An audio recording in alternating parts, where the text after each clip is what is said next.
Assalamualaikum warahmatullahi wabarakatuh. Kami dari kelompok 9 akan menjelaskan mengenai thoriqah, murid dan mursyid dalam materi akhlak tasawuf. Berikut anggota kelompok kami, yaitu saya sendiri Siti Khairul Bariyah, Febri, dan Riki. Sebelumnya, kami akan menjelaskan mengenai pengertian dari akhlak tasawuf.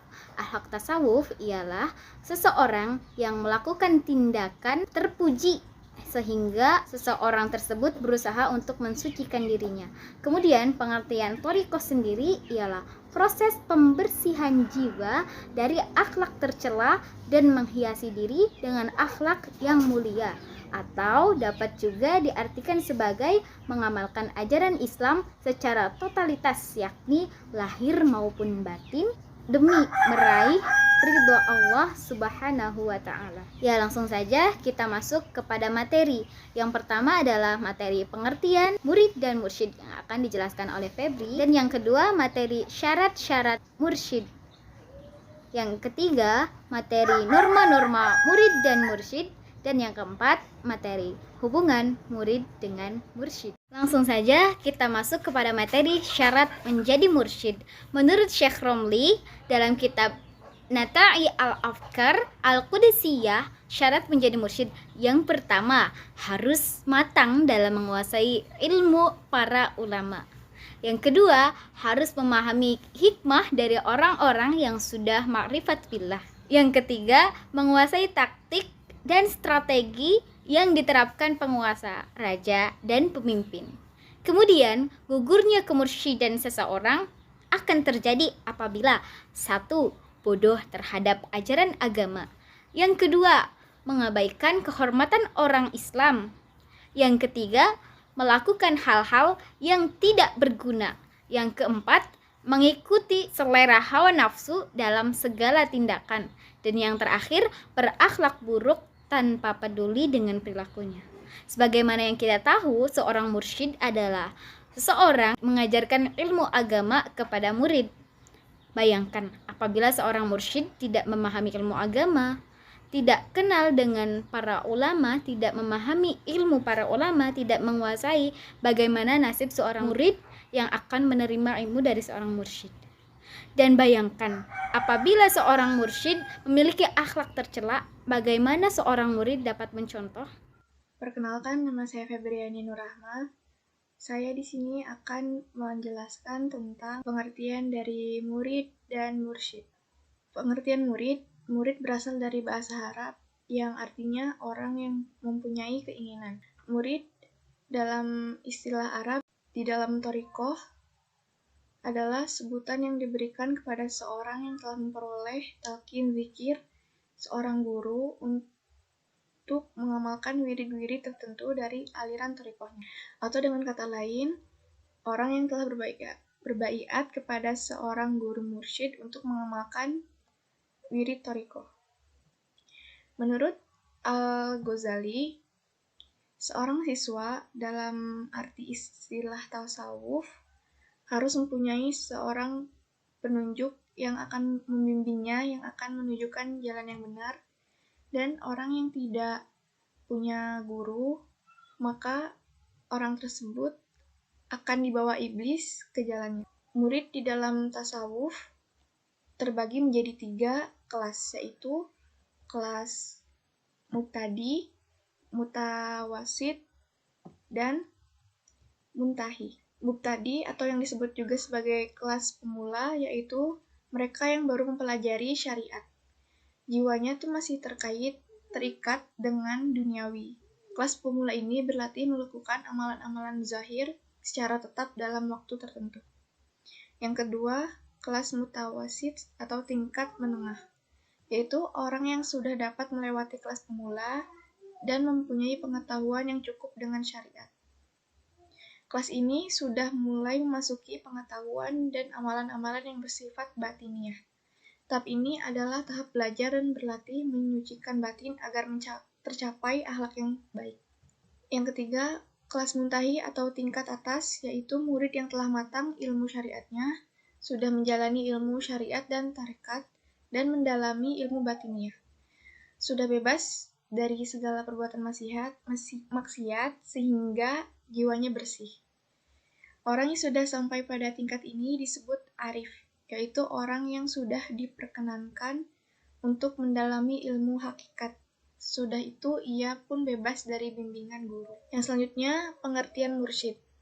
Mursyid berasal dari bahasa Arab dan merupakan isim fa'il kata kerja arsyada yursidu yang artinya membimbing.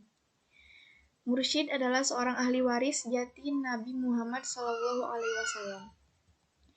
Kiai atau ulama secara umum juga disebut mursyid, tetapi sebutan ini lebih populer dalam tradisi suluk dan tarekat. Tidak semua ulama atau kiai bisa menempati posisi sebagai mursyid, yang menjadi pembimbing dan penunjuk jalan bagi jamaahnya.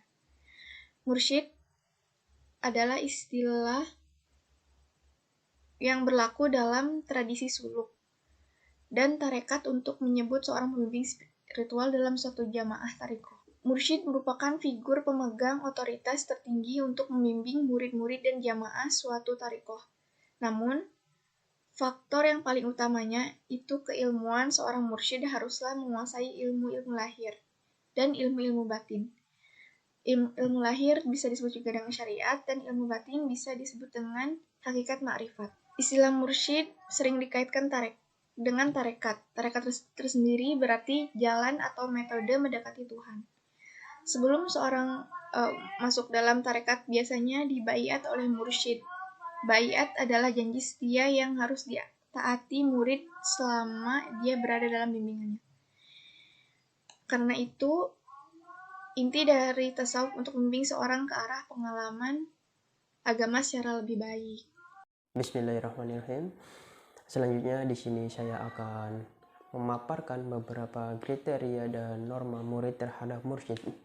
Tentunya untuk menjaga hubungan antara murid dan mursyid, murid hendaknya harus memiliki kriteria-kriteria dan norma-norma serta tata krama seperti yang disebutkan dalam kitab Jami'ul Usul fil Auliya, yaitu sebagai berikut.